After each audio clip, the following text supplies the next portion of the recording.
Magandang buhay! Sa araw na to, magluluto tayo ng isa sa mga paborito kong ulam. Magluluto tayo ng pork binagoongan. Yung karning baboy natin, ilagay lang natin sa ating kawali na paglulutuan at gumamit pala ako rito ng pork belly at pinahiwa lang natin yan ng katamtamang laki. Gagawin natin dito ay sasangkutsa lang natin ng mga 15 minutes hanggang maging brown at lumabas yung mantika nito.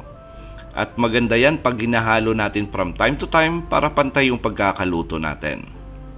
And by the way, para sa kompleto at tamang timbang ng ating recipe, sinulat ko po sa description box. Ngayon, pag kulay brown na, tostado na yung ating karne at lumabas na yung mantika nito, hango lang natin at itabi muna natin. Yung natirang mantika dyan na natin igigisa yung ating bawang. Yung ating bawang ay tinadtad lang natin ng medyo pino. Sangkutsa lang natin to ng mga 20 to 30 seconds. Tapos pag okay na, pwede na nating isunod yung ating sibuyas. At yung ating sibuyas naman ay igisa lang din natin to ng mga another 30 to 40 seconds hanggang mag-iba yung appearance nito at yung naaamoy nyo na yung bango nito. At maganda yan pag medyo marami yung bawang, marami yung sibuyas na gagamitin natin. Ngayon, lagay na rin natin yung ating kamatis. At maganda yan pag medyo hinog yung kamatis na gagamitin natin para nang sa ganon ay madali nating lutuin. Pag naging mushy na or pasty na yung appearance ng ating kamatis, pwede na nating ilagay yung ating bagoong alamang. At gumamit pala ako rito ng yung nasa bote lang, yung Barrio Fiesta. May lasa na. Ngayon, kung medyo mahal yung Barrio Fiesta na bagoong alamang, pwede naman kayo bumili lang yung sa palengke. Timplahan na lang natin. Sangkutsa lang natin yung ating bagoong for about 30 seconds. Tapos, pwede na natin ilagay yung ating sinangkutsang pork belly. Tapos, haluin lang natin to saglit.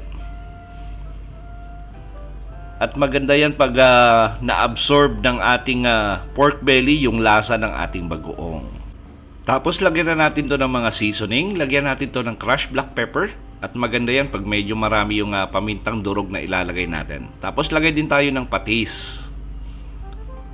Tapos, haluin muna natin saglit para ma-balance talaga natin yung lasa ng ating patis na nilagay at saka ng paminta.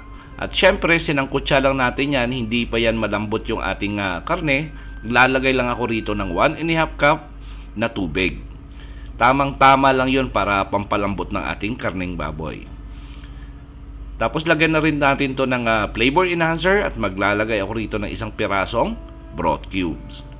Tapos gagawin natin dito, takpan natin, simmer natin for about 40 minutes. After 40 minutes, check nyo kung malambot na yung karneng baboy nyo. Ngayon pag medyo matigas pa, extend nyo na lang. Tapos lagyan na natin to ng sili. At gumamit pa ako rito ng siling labuyo at saka ng siling pangsigang. Tapos gagawin natin dito, maglalagay na tayo rito ng suka. At gumamit pala ako rito ng sukang tubo. Ngayon depende sa inyo kung gusto nyo ng paumbong, pwede naman. At hindi natin hinalo yung ating baboy nung naglagay tayo ng suka. Pinalipas muna natin ng mga 2 minuto. Tapos pag okay na, lipat natin sa ating serving plate. Nako, na-imagine nyo na ba yung sarap ng ating pork binagoongan? Try nyo sa bahay. At sigurado ako magugustuhan nyo. Sa lahat na nagkagusto ng ating recipe for today, please like and share this video. At kung bago kayo sa ating kusina, please don't forget to subscribe at pindutin yung notification bell para updated kayo sa mga susunod mo nating masasarap na recipe. Salamat sa panonood at ito ang Kusina ni Dan Levy.